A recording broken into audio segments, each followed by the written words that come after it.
ನಾವಿಲ್ಲಿ ಇವತ್ತು ಸೇರೋ ಕಾರಣ ಏನಂದ್ರೆ ಕರ್ನಾಟಕದಲ್ಲಿ 25,000ಕ್ಕಿಂತಲೂ ಹೆಚ್ಚು ಶಾಲೆಗಳನ್ನು ಮುಚ್ಚುವ ಪ್ರಸ್ತಾಪ ಸರ್ಕಾರ ಘೋಷಿಸಿದೆ. ಆಮೇಲೆ ಅವ್ರು ಏನ್ ಹೇಳ್ತಿದಾರೆ ಅಂದ್ರೆ ಈ ಮ್ಯಾಗ್ನೆಟ್ ಸ್ಕೂಲ್ ಅಥವಾ ಕರ್ನಾಟಕ ಪಬ್ಲಿಕ್ ಸ್ಕೂಲ್ ಅನ್ನ ತೆರೆದಿದೀವಿ ಅಂತ ಹೇಳ್ತಿದ್ದಾರೆ.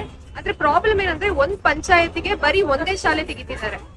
ಹಾಗಂದ್ರೆ ಪುಟ್ ಮಕ್ಳು ಅದ್ ಶಾಲೆ ಎಷ್ಟು ದೂರ ಇದ್ರು ಅಷ್ಟು ದೂರ ಹೋಗ್ಬೇಕಾಗತ್ತೆ. ಒಂದು ಪಂಚಾಯತ್ ಅಲ್ಲಿ 4 ಹಳ್ಳಿಗಳು ಬಂದ್ರೆ ಆ ಹಳ್ಳಿಗಳಿರೋ ಮಕ್ಳೆಲ್ಲ ಅಲ್ಲಿವರೆಗೂ ಹೋಗ್ಬೇಕಾಗತ್ತೆ.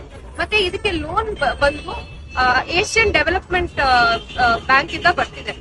ಅದರಿಂದ ಯಾಕೆ ಬರ್ತಿದೆ, ಅದ್ರ ರೀಸನ್ ಏನು, ಕರ್ನಾಟಕದಲ್ಲಿ ಬಜೆಟ್ ಎಲ್ಲ ಎಲ್ಲಿ ಹೋಗ್ತಿದೆ, ಅದ್ ನಮ್ ಪ್ರಶ್ನೆ.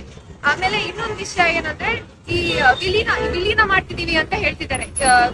ಶಾಲೆಗಳನ್ನ ವಿಲೀನ ಮಾಡ್ತಿದೀವಿ, ಮರ್ಜ್ ಮಾಡ್ತಿದೀವಿ. ಏನಕ್ಕೆ ಮರ್ಜ್ ಮಾಡ್ತಿದೀರಾ ಅಂದ್ರೆ ಅಲ್ಲಿ ದಾಖಲೆ ಕಡಿಮೆ ಇದೆ ಅಂತ ಹೇಳ್ತಿದ್ದಾರೆ. ದಾಖಲೆ ಹೇಗ್ ಕಡಿಮೆ ಇದೆ ಅದ್ರದ್ದು ಕ್ಯಾಲ್ಕುಲೇಷನ್ ಯಾವ್ದು ಸ್ಪಷ್ಟವಿಲ್ಲ. ಅದೊಂದು ರೀಸನ್ ಇದೆ.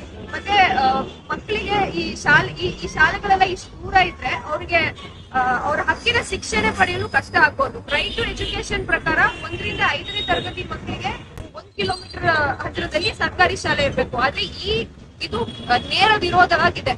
ಅದೊಂದು ಕಾರಣ. ನಾವು ಐಸಾ ಇಂದ ನಮ್ಮ ಬೇಡಿಕೆಗಳೇನಂದ್ರೆ ಕರ್ನಾಟಕ ಬಜೆಟ್ ಇಂದ 25% ಎಜುಕೇಶನ್ ಕೊಡ್ಬೇಕು. ಮತ್ತೆ ಈ ಪ್ರೈವೇಟ್ ಸ್ಕೂಲು, ಪ್ರೈವೇಟ್ ಕಾಲೇಜ್ಗಳ ಫೀಸ್ ಎಲ್ಲ ರೆಗ್ಯುಲೇಟ್ ಮಾಡ್ಬೇಕು. ಇದು ಈ ತರ ಶಾಲೆಗಳು 25,000 ಶಾಲೆಗಳ ಮುಚ್ಚೋದ್ರಿಂದ ಪ್ರೈವೇಟ್ ಅವರಿಗೆ ದಾರಿ ಮಾಡ್ತಾ ಇದ್ದೀರಾ. ಅದೊಂದು ತಪ್ಪು. ಆಮೇಲೆ ಎಷ್ಟೊಂದು ಗವರ್ಮೆಂಟ್ ಸ್ಕೂಲ್ಸ್ ಅಲ್ಲಿ ವ್ಯವಸ್ಥೆ ತುಂಬಾ ಬ್ಯಾಡ್ ಆಗಿದೆ. ಅಲ್ಲಿ ಫಸ್ಟ್ ಡೆವಲಪ್ ಮಾಡ್ಬೇಕು. ಅಲ್ಲಿ ಎಷ್ಟೊಂದು ಟೀಚರ್ಸ್ ಎಲ್ಲ ಇಲ್ಲ. ಅವ್ರನ್ನ ಅಲ್ಲಿ ಫಸ್ಟ್ ರೆಕ್ರೂಟ್ ಮಾಡ್ಬೇಕು. ಅದೆಲ್ಲ ಮಾಡ್ಬೇಕು. ಮಕ್ಕಳ ಭವಿಷ್ಯನ ಮನಸ್ಸಲ್ಲಿ ಇಟ್ಕೊಂಡು ಡೆವಲಪ್ ಮಾಡ್ಬೇಕು ಅಂತ ನಾವು ಕೇಳ್ಕೊತಾ ಇದ್ದೀವಿ.